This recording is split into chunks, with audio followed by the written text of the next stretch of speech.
వక్రీకరించడమే. అదేవిధంగా ఇలా మీకు ఎందుకు ఓట్లు వేయాలి బీజేపీకి లేదా కాంగ్రెస్కు? బీజేపీకి బదులు బీజేపీ తీసుకుందాం, ఎందుకు ఓట్లు వేయాలి? ఈ రాష్ట్రంలో తెలంగాణ ప్రజలు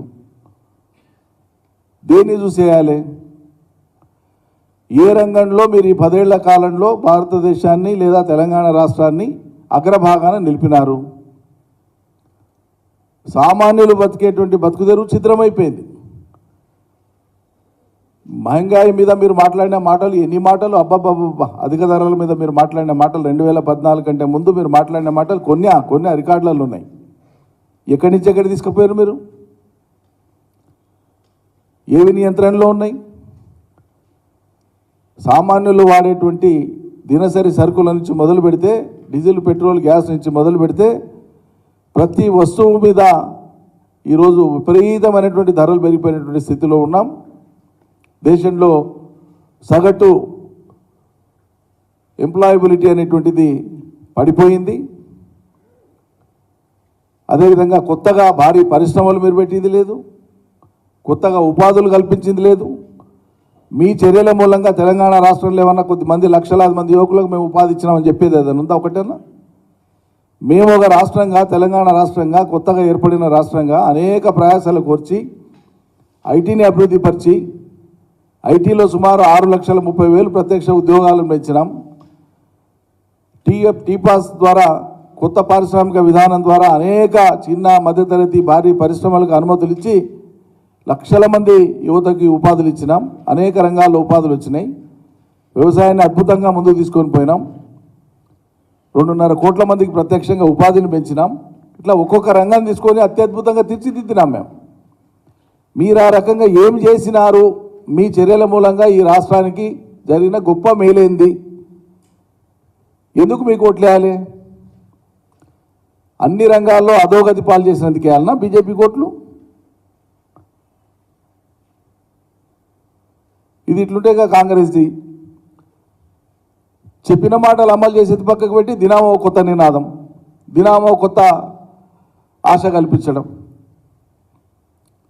నిన్న 1 కోటి మంది మహిళల్ని కోటీశ్వరులను చేస్తారట. విననికే నినాదం ఆకర్షణీయంగానే ఉంది. 1 కోటి మందిని కోటీశ్వరులు చేస్తామనేది ఎత్తి ప్రాస కలుస్తుంది. ముందు మీ చర్యల మూలంగా, మీ హామీలు నెరవేర్చని కారణంగా రాష్ట్రంలో ఉండేటువంటి రైతులు, ప్రజలు బిచ్చగాలు అవుతున్నారు, ఆత్మహత్యలు చేసుకుంటున్నారు, పంటలు ఎండిపోతున్నాయి.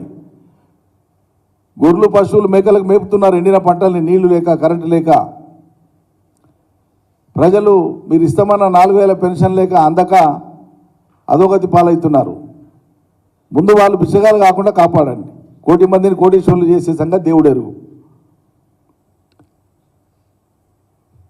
ఇలా రాష్ట్ర ముఖ్యమంత్రి రేవంత్ రెడ్డి గారు, ఆయన ఏం స్థితిలో మరి నాకు అర్థమైతే కాదు. మరి ఈ రాష్ట్రంలో ఉండేటువంటి విఘ్నులు కానీ, మానసిక నిపుణులు కానీ చెప్పాలి. ఎన్నిసార్లు చెప్పు మళ్ళీ అదే పాడిందే పాట, అదేదో గొప్పతనం అనుకుంటున్నారో మళ్ళీ నాకు అర్థం కాదు. ఆ భాష మాట్లాడడం, గుడ్లు బీకి గోళీలాట ఆడతామంటారు, తొండలు వదులుతామంటారు, మానవ బాంబులు అంటారు. ఇవన్నీ నిజ జీవితంలో ఎక్కడ కూడా ఆచరణలో సాధ్యమయ్యేవి కావు, పనికిమాలిన మాటలు ఇటువంటివన్నీ. ఈ గుడ్లు బీకి గోళీలు ఆడతా అనేటువంటిది మాట్లాడడానికి అబ్బో ఎంత మాట్లాడినా అన్నానికి పనికి వస్తుంది, కానీ నిజ జీవితంలో ఏడా సాధ్యం కాదు ఇది. అంత కోరిక ఉంటే ఒక సినిమా తీసి దాంట్లో ఆ పాత్ర వేసి ఆ ఆట ఆడుకో, ఇంకోసారి ఇటువంటి భాష వాడకు. సభ్య సమాజం అంగీకరించదు. కాంగ్రెస్ వాళ్ళు కూడా సిగ్గుపడాలి ఇటువంటి భాష వింటున్నందుకు. మీకేమనిపిస్తుంది లేదా కాంగ్రెస్ నాయకులకు, శ్రేణులకు, అందరికీ? మీరు ఒకటంటే మళ్ళీ అది మీకు వచ్చి తగులుతుందని తెలీదా? మీరు బాల్ బంతికి గోడకేసి ఇసిరితే అది మళ్ళీ మీకే వచ్చి వెనక్కి వస్తుందని తెలియదా? ఎందుకు మాట్లాడుతుండ్రు? ఎందుకు మాట్లాడనిస్తుండ్రు? ఎందుకు నియంత్రిస్తలేరు? ఎందుకు సూచిస్తలేరు? దురదృష్టం ఏంటంటే 3 మాసాల కాలంలోనే తెలంగాణ ముఖ చిత్రం, తెలంగాణ జీవన చిత్రం చిత్రమైపోతుంది. ఎవరు ఊహించలేదు.